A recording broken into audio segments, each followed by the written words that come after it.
Hello friends, एक बार फिर से आपका स्वागत है हमारे YouTube channel GK and current affairs में। और आज के सेशन में एक बार हम फिर से डिस्कस करने वाले हैं एसएससी में most important GK GS practice set 3।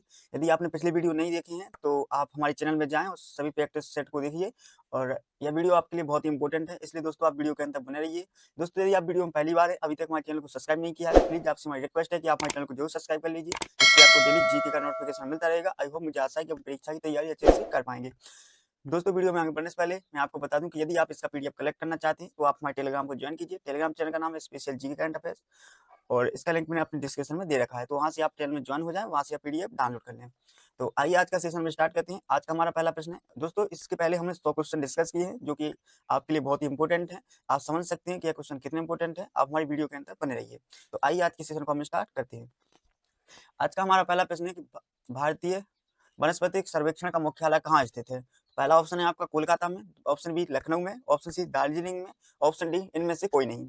तो इस प्रश्न का उत्तर हो जाएगा आपका ऑप्शन नंबर ए कोलकाता में, जो कि भारतीय वनस्पति सर्वेक्षण का मुख्यालय स्थित है। नेक्स्ट क्वेश्चन आपका, सॉरी, भारतीय वनस्पति सर्वेक्षण भारत सरकार के वन एवं पर्यावरण मंत्रालय के अधीन एक वनस्पति विज्ञान संस्थान है, ठीक है। इसकी स्थापना 1887 अंग्रेजी राज के समय में हुई थी, जिसका उद्देश्य ब्रिटिश साम्राज्य के पादप संसाधनों का सर्वेक्षण करना था। कोलकाता भारत पश्चिम बंगाल राज्य की राजधानी है। कोलकाता क्या है? भारत के पश्चिम बंगाल की एक राजधानी है। इस पॉइंट को आप याद रखिए। और भारत के प्रमुख महानगरों में से यह एक है, ठीक है। तो आपका यह क्वेश्चन कंप्लीट हुआ। अब नेक्स्ट क्वेश्चन है आपका कि भारत में ऊर्जा का सर्वाधिक महत्वपूर्ण स्रोत है। भारत में सर्वाधिक ऊर्जा का महत्वपूर्ण स्रोत क्या है? तो पहला ऑप्शन है नाभिकीय ऊर्जा, ऑप्शन बी कोयला, ऑप्शन सी पेट्रोल, ऑप्शन डी जल विद्युत। तो इस प्रश्न का उत्तर हो जाएगा आपका ऑप्शन नंबर बी कोयला, जो कि भारत में ऊर्जा का सर्वाधिक महत्वपूर्ण स्रोत है। भारत में ऊर्जा का सर्वाधिक महत्वपूर्ण स्रोत है तो क्योंकि बिजली का महत्वपूर्ण स्रोत कोयला है। कोयला का एक जीवाश्म ईंधन के वर्गीकरण में आता है। यह देश की ऊर्जा का 55% हिस्से की जरूरत को पूरा करता है। भारत दुनिया का 5वां सबसे बड़ा और तेज खनन वाला कोयला उत्पादक देश है। भारत 2019 की रिपोर्ट के अनुसार लगभग 78.78 मिलियन मेट्रिक टन कोयले का उत्पादन करता है। भारत का सबसे बड़ा कोयला उत्पादक शहर धनबाद है। तो इस पॉइंट को आप जरूर याद रखिए। यह क्वेश्चन आपका कंप्लीट हुआ। नेक्स्ट क्वेश्चन, राष्ट्रीय विज्ञान दिवस कब मनाया जाता है? ऑप्शन ए 25 मार्च, ऑप्शन बी 28, ऑप्शन 28 फरवरी, ऑप्शन सी 22 फरवरी, ऑप्शन डी 5 जून। तो इस प्रश्न का उत्तर हो जाएगा आपका ऑप्शन नंबर बी 28 फरवरी को, जो कि हमारा राष्ट्रीय विज्ञान दिवस यानी नेशनल साइंस डे मनाया जाता है। भारतीय वैज्ञानिक सीवी रमन द्वारा रमन प्रभाव की खोज के उपलक्ष्य में 28 फरवरी को राष्ट्रीय विज्ञान दिवस के रूप में मनाया जाता है। 1986 में भारत सरकार ने 28 फरवरी को राष्ट्रीय विज्ञान दिवस के रूप में मनाया था। पहली बार कब मनाया था? 1986 में 28 फरवरी को। तब से लेकर आज तक राष्ट्रीय नेशनल साइंस डे मनाया जाता है, ठीक है। यह क्वेश्चन आपका कंप्लीट हुआ। इस क्वेश्चन को आप सभी क्वेश्चन को अच्छे से देखिए। भारत की तट रेखा की लंबाई है, और पहला option A 1500 kilometre, option B 6100 kilometre, option C 6590 kilometre, option D 6500 kilometre. तो इस प्रश्न का उत्तर हो जाएगा आपका 6100 किलोमीटर, ठीक है। तो आइए इसके बारे में थोड़ा डिटेल में समझते हैं। तो भारत की तटरेखा के 9 राज्यों को छूती है, ठीक है। तो पहला राज्य क्या है? गुजरात, महाराष्ट्र, गोवा, कर्नाटक, केरल, तमिलनाडु, आंध्र प्रदेश, उड़ीसा और पश्चिम बंगाल। भारत में 1716 किलोमीटर की एक तटरेखा है, जो मुख्य भूमि का तटरेखा है 6100 किलोमीटर, ठीक है। और भारतीय द्वीपों का 1197 किलोमीटर है। तो आप समझ सकते हैं कि आपसे क्वेश्चन यहाँ से पूछा जा सकता है कि भारतीय तटरेखा को छूने वाले राज्यों के नाम बताइए। तो आपको यहाँ से जो मैंने यहाँ पे बताई है इनका नाम लेना है, ठीक है, यहाँ से यहाँ तक। नेक्स्ट क्वेश्चन, भारत में समुद्री तट रेखा वाले राज्यों की संख्या कितनी है? Option A 10, option B 8, option C 9, option D 6। तो दोस्तों इस प्रश्न का उत्तर हो जाएगा आपका ऑप्शन नंबर सी सही उत्तर हो जाएगा, ठीक है। भारत की मुख्य भूमि का दक्षिणी नोक है। अब जो भारत की मुख्य भूमि है उसका दक्षिणी नोक कहाँ पे स्थित है? ठीक है। तो पहला पॉइंट आता है कैलमियर पॉइंट में, दूसरा कैप कैमोरिन, तीसरा सी इंदिरा पॉइंट, ऑप्शन डी इनमें से कोई नहीं। तो इस प्रश्न का उत्तर हो जाएगा आपका option number B cape Comorin, ठीक है। अभी कैप कैमोरिन कहाँ पे? भारत की मुख्य भूमि का दक्षिणतम किनारा कौन सा है? ठीक है। तो ये क्वेश्चन बनता है। तो कन्याकुमारी कैप कैमोरिन, जो कि यहाँ पर स्थित है, आप इसमें देख सकते हैं, ठीक है। मुख्य भूमि भारत के सबसे दक्षिणी में स्थित के अपवाद के साथ अन्य सभी चरम स्थान नेजन है, ठीक है। तो यह कन्याकुमारी कब कहाँ है? कन्याकुमारी कैप कैमोरिन कहाँ है? जो मैंने यहाँ पे टिक लगाया है, यहाँ पे स्थित है, ठीक है। भारत का सबसे बड़ा राष्ट्रीय राजमार्ग कौन सा है? तो ठीक है, तो राष्ट्रीय राजमार्ग क्या होता है कि जो एक राज्य को दूसरे राज्य से जोड़ता है, ठीक है। तो सबसे बड़ा भारत का राष्ट्रीय राजमार्ग कौन सा है? तो आप पहला ऑप्शन है NH44, NH27, NH48, NH52। तो इस प्रश्न का उत्तर हो जाएगा आपका, ऑप्शन नंबर ए NH44, ठीक है।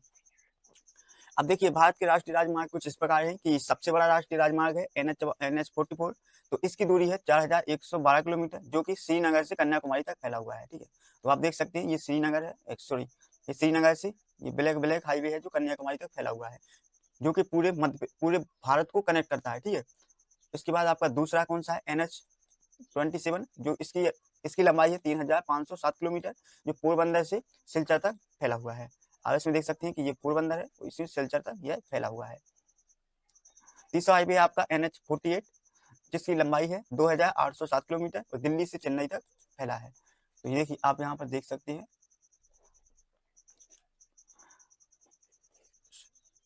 ठीक है। तो आप वहाँ पे देख सकते हैं NH42, जिसकी लंबाई है 2317 किलोमीटर, जो संगरूर से अंकोला तक फैला हुआ है, ठीक है। इसमें आप देख सकते हैं। आपका नेक्स्ट क्वेश्चन है कि भारत और चीन के बीच कौन सी रेखा सीमा निर्धारण करने का कार्य करती है। तो देखिए भारत और चीन के बीच में एक रेखा है, जो उस रेखा का नाम क्या है, सीधी सीधी बात है कि उस रेखा का नाम क्या है। तो पहला ऑप्शन आता है आपका रेडक्लिफ रेखा, ऑप्शन बी झूलन रेखा, ऑप्शन सी मैकमोहन रेखा, ऑप्शन डी इनमें से कोई नहीं। तो इस प्रश्न का उत्तर हो जाएगा आपका ऑप्शन नंबर सी मैकमोहन रेखा, जो कि भारत और चीन के बीच रेखा का नाम है, ठीक है। जो रेखा है चीन और भारत के बीच, तो उसका नाम है मैकमोहन रेखा। ये दिखाई दे रही है आपको रेड, इसको कहते हैं अपन मैकमोहन रेखा, जो मैकमोहन रेखा, जो कि भारत और चीन को जोड़ती है। भारत और चीन के बीच एक सीमा है, जिसे 3 जुलाई 1914 को शिमला कन्वेंशन पर हस्ताक्षर किए जाने के बाद निर्धारित किया गया था। और यह सीमा लगभग 890 किलोमीटर है। इसकी लंबाई कितनी, 890 किलोमीटर है और पश्चिम में भूटान से पूर्व में लगभग 260 किलोमीटर तक ब्रह्म नदी तक फैली हुई है, ठीक है। तो इस क्वेश्चन को भी आप याद रखिए। आपका नेक्स्ट प्रश्न है भारत एवं पाकिस्तान को विभाजित करने वाली रेखा क्या कहलाती है। तो भारत, अब देखिए अभी हमने देखा था कि भारत और चीन, और अब आ गया भारत और पाकिस्तान, ठीक है। तो पहला ऑप्शन है रेडक्लिफ रेखा, ऑप्शन बी झूलन रेखा, ऑप्शन सी मैकमोहन रेखा, ऑप्शन डी इनमें से कोई नहीं। तो इस प्रश्न का उत्तर हो जाएगा आपका ऑप्शन नंबर ए रेडक्लिफ रेखा, ठीक है। रेडक्लिफ रेखा 17 अगस्त 1947 को भारत विभाजन के बाद भारत और पाकिस्तान के बीच सीमा बन गई थी, ठीक है। तो यह कब बनी थी, 17 अगस्त 1947 को, और भारत विभाजन के बाद। भारत की सबसे लंबी स्थलीय सीमा किस देश के साथ है, पाकिस्तान, चीन, बांग्लादेश या म्यांमार। तो इस प्रश्न का उत्तर हो जाएगा आपका ऑप्शन सी बांग्लादेश। भारत का पूर्वी समुद्री तट किस नाम से जाना जाता है, ऑप्शन ए दीघा तट, ऑप्शन बी मालाबार तट, ऑप्शन सी कोणक तट, ऑप्शन डी कोरोमंडल तट। तो इस प्रश्न का उत्तर हो जाएगा आपका ऑप्शन नंबर डी कोरोमंडल तट, ठीक है। बंगाल की खाड़ी के साथ लगे भारत के पूर्वी तट को उत्तर में उत्तरी सरकार तथा इसके दक्षिणी भाग को कोरोमंडल तट के नाम से जाना जाता है। कोरोमंडल तट भारतीय उपमहाद्वीप का दक्षिण पूर्वी तटीय क्षेत्र है, जो उत्तर में उत्कल मैदान, पूर्व में बंगाल की खाड़ी और दक्षिण में कावेरी डेल्टा और पश्चिम में पूर्व घाट से घिरा है, जो कि एक क्षेत्र में फैला हुआ है, ठीक है। तो आप इसको भी याद रखिए। आपका नेक्स्ट क्वेश्चन है कि भारत किस गोलार्ध में स्थित है। ऑप्शन ए आता है आपका दक्षिणी और पूर्वी, ऑप्शन बी आता है आपका उत्तर और पूर्वी, ऑप्शन सी आता है आपका उत्तर और पश्चिमी, ऑप्शन डी आता है आपका इनमें से कोई नहीं। तो इस प्रश्न का उत्तर हो जाएगा आपका ऑप्शन नंबर बी, ठीक है। तो उत्तरी और पूर्वी में भारत का गोलार्ध स्थित है। तो इस पॉइंट को आप जरूर रखिए, वेरी वेरी इंपॉर्टेंट। पूरी तरह उत्तरी गोलार्ध में स्थित भारत की मुख्य भूमि 8 डिग्री 4 मिनट और 37 डिग्री 6 मिनट उत्तरी अक्षांश और 68 डिग्री 7 मिनट और 97 डिग्री 25 मिनट पूर्वी देशांतर के बीच स्थित है। तो इस पॉइंट को आप जरूर याद रखिए। आप इस नोट को अच्छे से पढ़िए। आप हमारे टेलीग्राम में ज्वाइन हो जाइए। हमारे टेलीग्राम चैनल का लिंक हमने डिस्क्रिप्शन में दे रखा है, वहां से आप ज्वाइन हो सकते हैं। भारत की सबसे बड़ी सुरंग जवाहर सुरंग किस राज्य में अवस्थित है। ऑप्शन ए आता है राजस्थान, ऑप्शन बी आता है पश्चिम बंगाल, ऑप्शन सी आता है जम्मू और कश्मीर, ऑप्शन डी आता है आपका हिमाचल प्रदेश में। तो इस प्रश्न का उत्तर हो जाएगा आपका ऑप्शन नंबर सी जम्मू और कश्मीर में। जवाहर सुरंग, जिसे बनिहाल सुरंग भी कहा जाता है, भारत के केंद्र शासित प्रदेश जम्मू और कश्मीर में निचले हिमालय में पीर पंचाल पर्वत श्रृंखला में बनिहाल दर्रे के नीचे 2194 मीटर यानी 7198 फीट की ऊंचाई पर एक सड़क सुरंग है। तो यह कहाँ स्थित है, यह सुरंग यह जम्मू और कश्मीर में है, ठीक है। जम्मू और कश्मीर में निचले हिमालय में पीर मंजाल पर्वत श्रृंखला में बनिहाल दर्रे के नीचे, ठीक है, यह स्थित है। आपका नेक्स्ट क्वेश्चन आता है कि सियाचिन ग्लेशियर भारत के किस राज्य में है। जो सियाचिन ग्लेशियर है बर्फ का, वो किस राज्य में है। तो पहला ऑप्शन आता है Himachal Pradesh, option B Uttar Pradesh, option C Jammu Kashmir, option D Sikkim. तो इस प्रश्न का उत्तर हो जाएगा आपका ऑप्शन नंबर सी जम्मू और कश्मीर में सियाचिन ग्लेशियर स्थित है। सियाचिन ग्लेशियर पर 1984 से भारत का नियंत्रण रहा है और भारत इसे अपने लद्दाख राज्य लेह जिले के अधीन प्रशासित करता है। पाकिस्तान ने इस क्षेत्र में भारत का नियंत्रण अंत करने की कई विफल प्रयत्न करे और वर्तमान काल में भी सियाचिन विवाद जारी रहा है। ठीक है, आपका नेक्स्ट क्वेश्चन आता है कि निम्नलिखित में से भारत की सुदूर दक्षिण भौगोलिक इकाई कौन सी है? ऑप्शन ए आता है आपका Lakshadweep, option B Rameswaram, option C Kanyakumari, option D Nicobar द्वीप समूह। तो इस प्रश्न का उत्तर हो जाएगा आपका ऑप्शन नंबर डी निकोबार द्वीप समूह। ठीक है, भारत की दक्षिणी नोक है। ऑप्शन ए इंदिरा बिंदु, option B Cape Comorin, option C Calimere बिंदु, ऑप्शन डी इनमें से कोई नहीं। तो इस प्रश्न का उत्तर हो जाएगा आपका ऑप्शन नंबर बी कैप कैमोरन, जो कि अभी हमने पिछले क्वेश्चन में देखा है। निम्नलिखित प्रमुख भारतीय नगरों में से कौन सा एक सबसे अधिक पूर्व की ओर अवस्थित है? ठीक है, पहला option Lucknow, option B Bengaluru, option C Bhopal, option D Hyderabad. ठीक है, तो इस प्रश्न का उत्तर हो जाएगा आपका लखनऊ। दोस्तों यहाँ पर आपको यदि तीन के अलावा जो नीचे ये क्वेश्चन तीन ऑब्जेक्ट है, इसके अलावा कोई और राज्य दे देता है तो आपको इन ऑब्जेक्ट के हिसाब से ही ये क्वेश्चन प्रटेक करना है। भारत में कितने राज्य तट रेखा से लगे हैं? Option A 7, 8, 9, 10। तो इस प्रश्न को भी हमने समझा है। ठीक है, तो इस क्वेश्चन का आंसर हो जाएगा आपका ऑप्शन नंबर सी 9। भारत में 9 तटीय राज्य गुजरात, महाराष्ट्र, गोवा, कर्नाटक, केरल, तमिलनाडु, आंध्र प्रदेश, ओडिशा, पश्चिम बंगाल। भारत की तटरेखा 7516.6 किलोमीटर है। 5422.6 किलोमीटर मुख्य भूमि की तटरेखा और 2094 किलोमीटर द्वीप क्षेत्र है। ठीक है, नेक्स्ट क्वेश्चन, उत्तर भारत में उप हिमालय चित्त के सहारे फैले समतल मैदान को क्या कहा जाता है? ऑप्शन ए आता है भावर, ऑप्शन बी आता है आपका खादर, ऑप्शन सी आता है आपका दून, ऑप्शन डी आता है आपका तराई। तो इस प्रश्न का उत्तर हो जाएगा ऑप्शन ए भावर। ठीक है, भारत में उप हिमालय चित्त के सहारे फैले समतल मैदान को कहा जाता है उप हिमालय मतलब शिवलिंग चित्त के आसपास इसके सहारे से फैले समतल मैदान को भावर कहा जाता है। इसको भी आप याद रखिए। आपका नेक्स्ट प्रश्न आता है कि भारत की उत्तरी सीमा पर स्थित पर्वत है। पहला ऑप्शन आता है Maikal, option B Himalaya, option C Nilgiri, option D Aravalli. तो इस प्रश्न का उत्तर हो जाएगा आपका ऑप्शन नंबर बी हिमालय, जो कि भारत की उत्तरी सीमा पर स्थित है। हिमालय संस्कृत शब्द हिमा बर्फ और आलय निवास से बना है, जो दुनिया की सबसे ऊंची पर्वत प्रणाली है जो भारत की उत्तरी सीमा बनाती है। तो हिमालय संस्कृत शब्द किससे बना है? बर्फ और आलय से। ठीक है, आपका नेक्स्ट क्वेश्चन है कि भारत के किस प्रदेश की सीमाएं तीन देशों क्रमशः नेपाल, भूटान एवं चीन से मिलती है? ऑप्शन ए आता है आपका मेघालय, ऑप्शन बी आता है आपका अरुणाचल प्रदेश, ऑप्शन सी आता है पश्चिम बंगाल, ऑप्शन सी डी आता है आपका सिक्किम। तो इस प्रश्न का उत्तर हो जाएगा आपका ऑप्शन नंबर डी सिक्किम। देखिए आप मैप में देख सकते हैं कि जो सिक्किम है, तो भारत के किस अपना क्वेश्चन था कि भारत के किस प्रदेश की सीमाएं तीनों देशों क्रमशः नेपाल, भूटान एवं चीन से मिलती है? तो यह है सिक्किम की। देखिए यहाँ पर ये सिक्किम है, जो यहाँ पे जो सिक्किम देखो सिक्किम कहाँ से मिल रहा है? ये देखिए यहाँ पे चीन से मिलता है और भूटान से, और ये मिल रहा है, आप मैप में देख सकते हैं। ठीक है, भारत का सर्वोच्च पर्वत शिखर है। Option A Kanchenjunga, option B Nanda Devi, option C Godwin Austen, option D Nanga Parbat. तो इस प्रश्न का उत्तर हो जाएगा आपका option number C Godwin Austen. Mount Everest के बाद पृथ्वी का दूसरा सबसे ऊंचा पर्वत K2 है। ठीक है, जिसे माउंट गार्डविन आस्टिन और डेप्थ शार्क के नाम से भी जाना जाता है।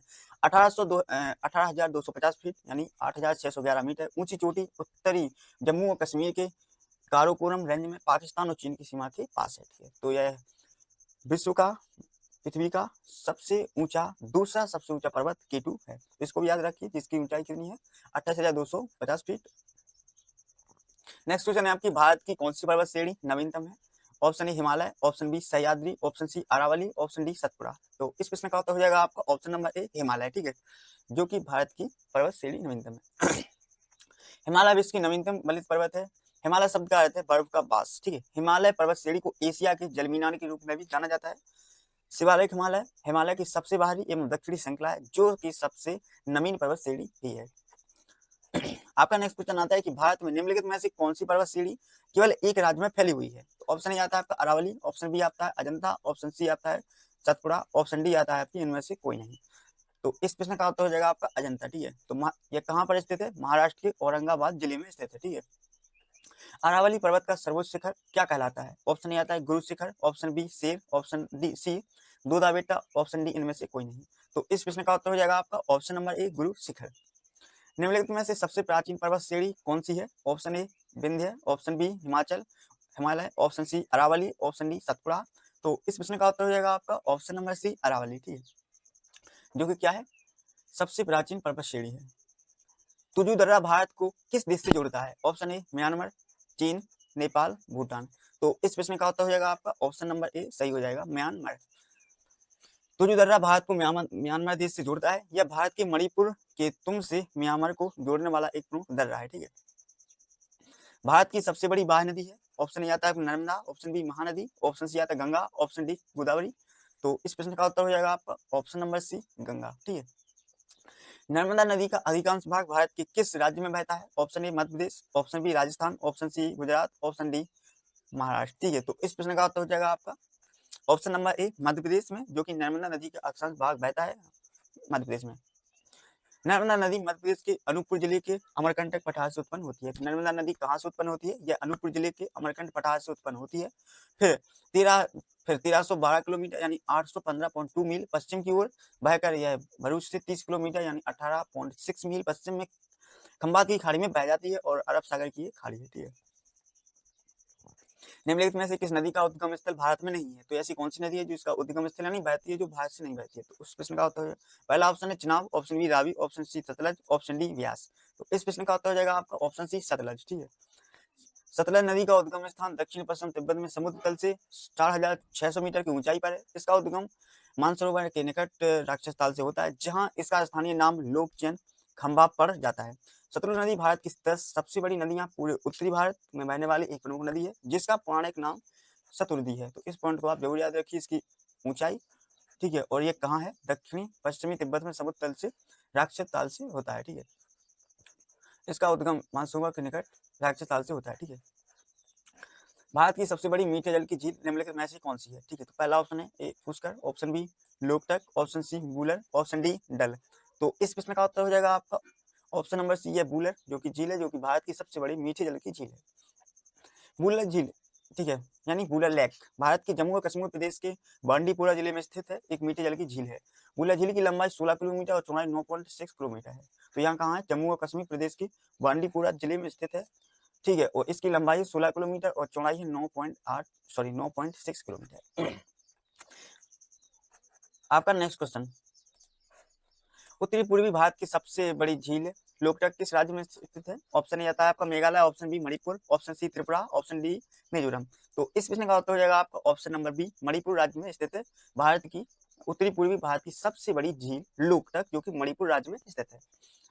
लोकटक झील भारत के पूर्वी भाग में स्थित मणिपुर राज्य की एक झील है। यह अपनी सतह पर तैरती हुई वनस्पति मिट्टी से बने द्वीपीय के लिए प्रसिद्ध है, जिन्हें कुंदी कहा जाता है। झील का कुल क्षेत्रफल लगभग 270 वर्ग किलोमीटर। यह झील मणिपुर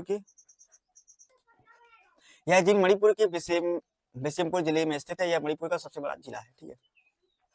भारत में ताजे फल की सबसे बड़ी झील बूलर किस राज्य में स्थित है? ऑप्शन ए आता है Uttar Pradesh, option B Jammu Kashmir, option C Uttarakhand, option D Himachal Pradesh. जो कि अभी हमने पिछले क्वेश्चन में समझा है कि भारत की बूलर झील है वो किस राज्य में स्थित है, आपको याद होना चाहिए क्वेश्चन। ऑप्शन इसका ऑप्शन बी जम्मू कश्मीर सही हो जाएगा आंसर। भारत की प्रसिद्ध लैगून झील है। ऑप्शन ए आता है मानसरोवर, ऑप्शन बी चिल्का झील, ऑप्शन सी पुलिकट झील, ऑप्शन डी डल झील। तो इस प्रश्न का उत्तर हो जाएगा आपका चिल्का झील, भारत की प्रसिद्ध लैगून झील है चिल्का झील। एबाउट चिल्का लेक एक के खारे पानी की लैगून भारत के पूर्वी तट पर उड़ीसा में स्थित एक मोहाना झील है। यह उड़ीसा के 3 जिलों गंजम, खोर्धा और पुरी में फैला हुआ है। यह भारत की सबसे बड़ी झील होने के बाद साथ विश्व की दूसरी सबसे बड़ी झील भी है। यह झील 70 किलोमीटर तक लंबी, 30 किलोमीटर तक चौड़ी और इस झील का क्षेत्रफल 1165 किलोमीटर रिक्वायर है और इसकी औसत गहराई 3 मीटर है, ठीक है। भारत की किस राज्य में फुलहार झील स्थित है? भारत की किस राज्य में फुलहार झील स्थित है? ऑप्शन ए आता है आपका उत्तराखंड, ऑप्शन बी आता है बिहार, ऑप्शन सी आता है मध्य प्रदेश में, ऑप्शन डी आता है आपका उत्तर प्रदेश में। तो इस प्रश्न का उत्तर हो जाएगा आपका ऑप्शन डी उत्तर प्रदेश में। फुलहार झील जिसे जिसे पगंती फुलहार ताल या गुमत ताल भी कहा जाता है, उत्तर प्रदेश के पीलीभीत जिले में माधो टोंडा के समीप स्थित एक झील है। गोमती नदी का उद्गम इसी झील से माना जाता है। भारत में प्रथम बहुउद्देशीय नदी घाटी परियोजना का निर्माण निम्न में से किस नदी पर किया गया है? ऑप्शन ए आता है आपका कावेरी, ऑप्शन बी आता है Godavari, option C Damodar, option D Koyna. तो इस प्रश्न का उत्तर हो जाएगा आपका option number C Damodar. Damodar घाटी परियोजना भारत की एक प्रमुख नदी घाटी परियोजना है। 7 जुलाई 1948 को स्वतंत्र भारत की पहली बहुउद्देशीय परियोजना के रूप में दामोदर नदी घाटी परियोजना अस्तित्व में आई थी। तो इसका शुरुआत परियोजना का शुरुआत कब, इस परियोजना की शुरुआत कब हुई थी? 7 जुलाई 1948 को। इस पॉइंट को आप याद रखिए, क्योंकि यह भारत में प्रथम बहुउद्देशीय नदी घाटी परियोजना है। ठीक है। भारत के कोरोमंडल तट पर कब सर्वाधिक वर्षा होती है? जो कि भारत का कोरोमंडल तट है उस पर कब सर्वाधिक वर्षा होती है? तो पहला ऑप्शन आता है आपका ऑप्शन नंबर ए जून सितंबर में, ऑप्शन बी अक्टूबर नवंबर में, ऑप्शन सी जनवरी फरवरी में, ऑप्शन डी आता है मार्च मई में। तो इस प्रश्न का उत्तर हो जाएगा आपका ऑप्शन बी अक्टूबर नवंबर में। कोरोमंडल तट पूर्वी तमिलनाडु राज्य दक्षिणी भारत में विस्तृत तटीय मैदान लगभग 8,800 वर्ग किलोमीटर 8,800 वर्ग मील यानी 22,800 वर्ग किलोमीटर के क्षेत्र में फैला हुआ है। यह उत्तरी में उत्कल मैदान, पूर्व में बंगाल की खाड़ी, दक्षिणी में कावेरी डेल्टा और पश्चिम में पूर्वी घाट से घिरा हुआ है। भारत में सर्वाधिक वर्षा प्राप्त करने वाला स्थान है महासिंधराव, option B Bikaner, option C Shimla, option D इनमें से कोई नहीं।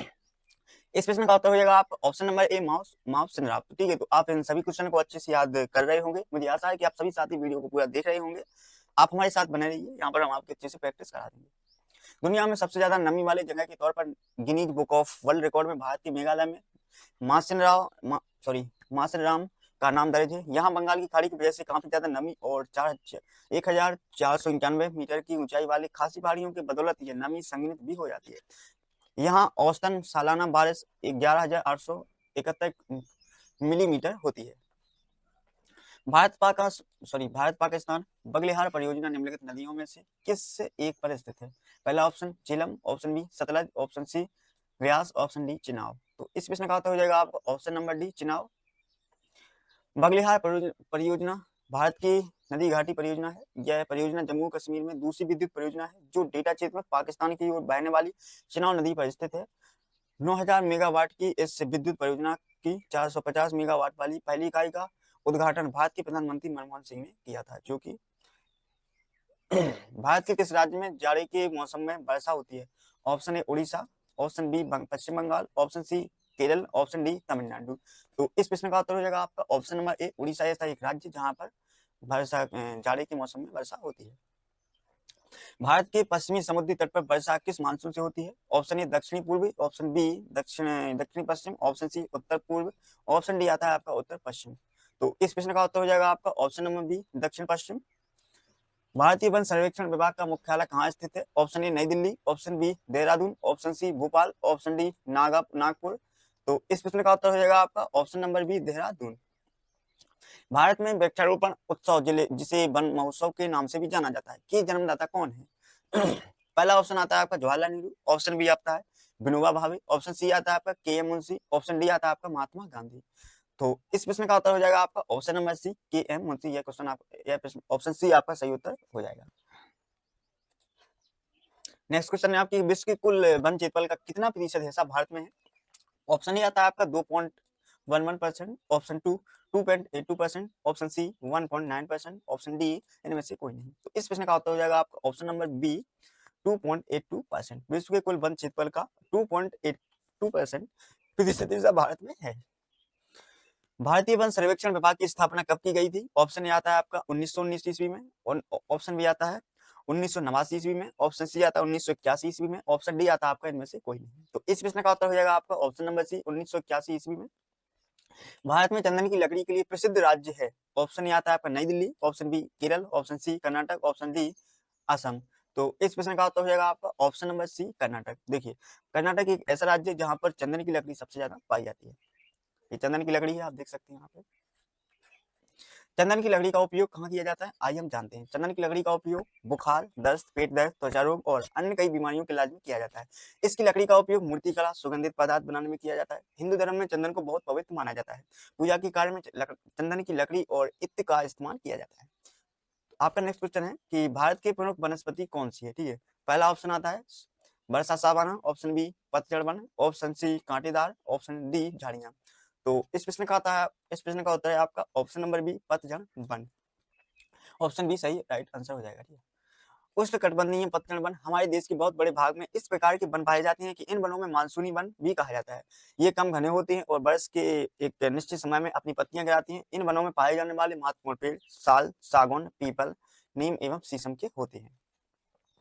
भारत में दुधवा राष्ट्रीय उद्यान कहाँ स्थित है? ऑप्शन बी आता है आपका option A Madhya Pradesh, option B Tamil Nadu, option C Uttar Pradesh, option D Karnataka. तो इस प्रश्न का उत्तर हो जाएगा आपका ऑप्शन नंबर सी उत्तर प्रदेश, ठीक है, जो कि भारत का दुधवा राष्ट्र भारत में जो कि उत्तर प्रदेश में दुधवा राष्ट्रीय उद्यान स्थित है। भारत में कान्हा राष्ट्रीय उद्यान कहाँ स्थित है? Option A Assam, option B Rajasthan, option C Uttar Pradesh, option D Madhya Pradesh. तो इस प्रश्न का उत्तर हो जाएगा आपका ऑप्शन डी मध्य प्रदेश में कान्हा राष्ट्रीय उद्यान स्थित है, ठीक है। कान्हा राष्ट्रीय उद्यान जिला बालाघाट जिले में स्थित है, ठीक है। मध्य प्रदेश के बालाघाट जिले में कान्हा राष्ट्रीय उद्यान स्थित है। आपका नेक्स्ट क्वेश्चन है, भारत में जिम कॉर्बेट राष्ट्रीय उद्यान कहाँ स्थित है? ऑप्शन ए आता है Assam, option B Maharashtra, option C Uttar Pradesh, option D इनमें से कोई नहीं। तो दोस्तों इस प्रश्न का उत्तर हो जाएगा आपका ऑप्शन नंबर डी इनमें से कोई नहीं। दोस्तों मुझे आशा है कि आपको वीडियो पसंद आया होगा। वीडियो पसंद आया तो वीडियो को लाइक शेयर जरूर कीजिए। मेरी आपसे रिक्वेस्ट है कि आप हमारे चैनल को जरूर सब्सक्राइब कीजिए और अपने दोस्तों के साथ यह वीडियो जरूर शेयर कीजिए। मिलते हैं नेक्स्ट वीडियो में और उसका पीडीएफ आपको हमारे टेलीग्राम चैनल मिल जाएगा। हमारे टेलीग्राम चैनल का नाम है स्पेशल जीके करंट अफेयर्स, जिसका लिंक मैंने अपने डिस्क्रिप्शन में दे रखी है। आप वहां से ज्वाइन हो जाएं, इसका पीडीएफ कलेक्ट करें और एक्स्ट्रा जीके पढ़ें वहां से हमारे चैनल से, और हमारे चैनल को सभी के साथ शेयर करें। जय हिंद, जय भारत, वंदे मातरम।